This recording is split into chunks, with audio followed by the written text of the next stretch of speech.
Hi, my name is Rob Kellogg, and today we're going to talk about heat exhaustion and heat stress and some of the things you can do to prevent that in the future. First, we want to understand that water consumption is extremely important, especially in the extreme environments we work in. Not just summertime. Just remember that you lose a lot of liquids through your breathing process as well in the wintertime. And that's prevalent whenever you see the breath in the air. That's moisture, and that's leaving your body. You're not getting that back in. So we need to replenish that on a regular basis, but we do need to do that in a controlled process. So here's some things that we really need to look for in order to prevent us from becoming a heat casualty, meaning you get injured, you get taken out of service, so to speak, and in worst case scenarios, it can even kill you. So we want to be careful on both ends of the spectrum when it comes to too much water and not enough water. Plus, the environmental influences when it comes to extreme heat, we need to be very aware of how that process is accelerated when we get to certain individual environmental issues. So without further ado, first thing I want to talk about is our water consumption. Well, when you get into these extreme environments, which means we're starting to get above 80 degrees in temperature, the humidity plays an immense factor in that. The higher the humidity, the more water is going to be saturated from your body, so you're not going to be able to cool off as quickly as you would if you were in a more arid or dry environment. So some of the things I want you guys to know is there should be a ratio you're kind of mentally, if you're not physically tracking, to make sure that you got a good ratio of water intake. And then we're going to talk about your water output, which is your urination. You have a color code system you can utilize that will definitely let you know if you're getting enough water or not.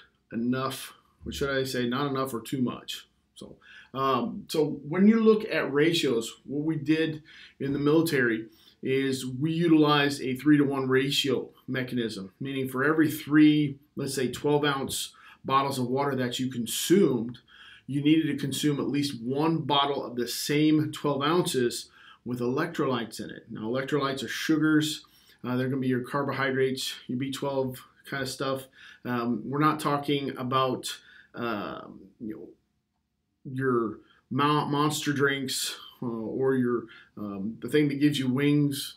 I'm not here to plug anybody. That's not what we're talking about here. We're talking about things like Gatorade, Powerades, juices, things of that nature. A lot of times when we get too hot, food's just not on our forethought. We want to make sure that we get those electrolytes back to our body because we sweat them out and we want to replace those. So we have a good chemistry balance within us. So if you're drinking 3 of a considerable amount of water, whatever measurement you want to use, ounces, half gallons, whatever you're drinking, make sure that you're drinking at least that same ratio, 1 to that electrolyte. So 3-to-1 is your ratio. Make sure we're using that. You should also be urinating 3 to 5 times per shift.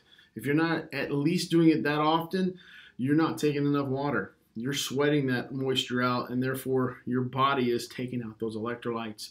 It's going to cause a lot of problems. So monitor your intake and your output, and not just in volume. So if you're drinking a lot, peeing a little, that's a problem. You got some issues. You need to start recuperating those losses.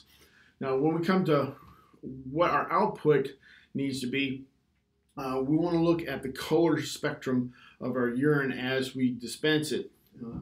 If you have a clear, uncolored urine, you're drinking too much water.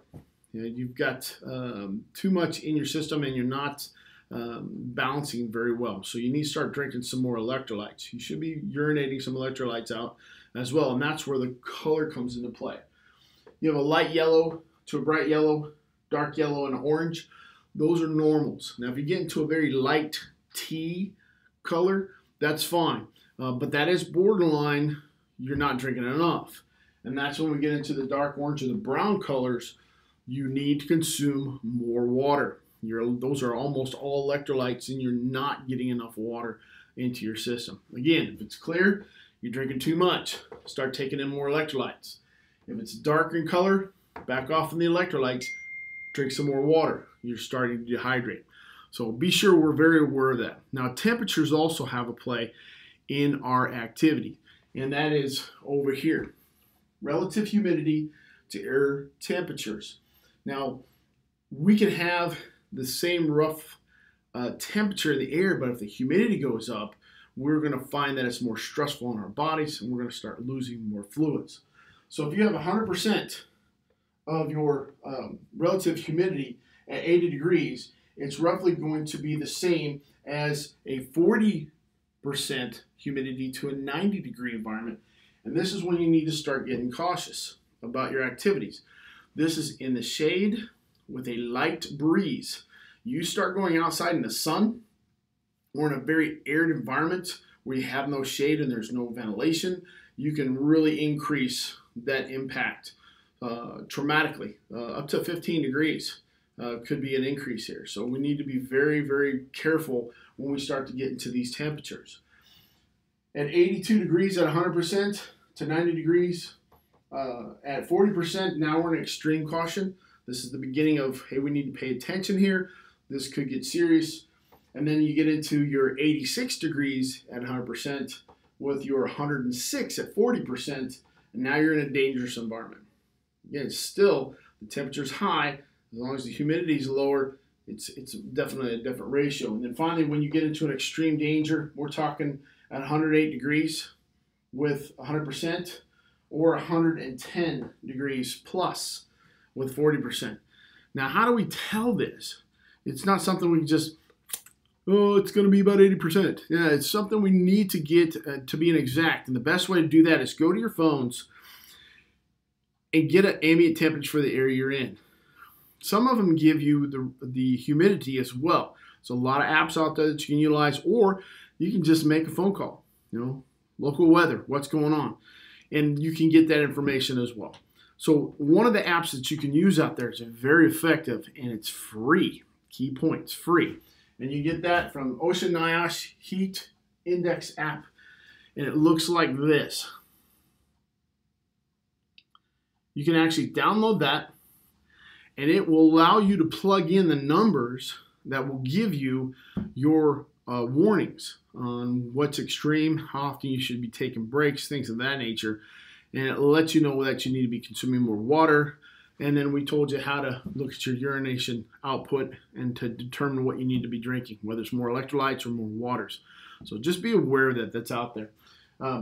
Again, don't forget your 3-to-1 ratios. Very important. Get those Gatorades and juices out there. A lot of times, like I said, we don't eat. It's just too hot, and our digestive system starts shutting down. So we want to avoid that.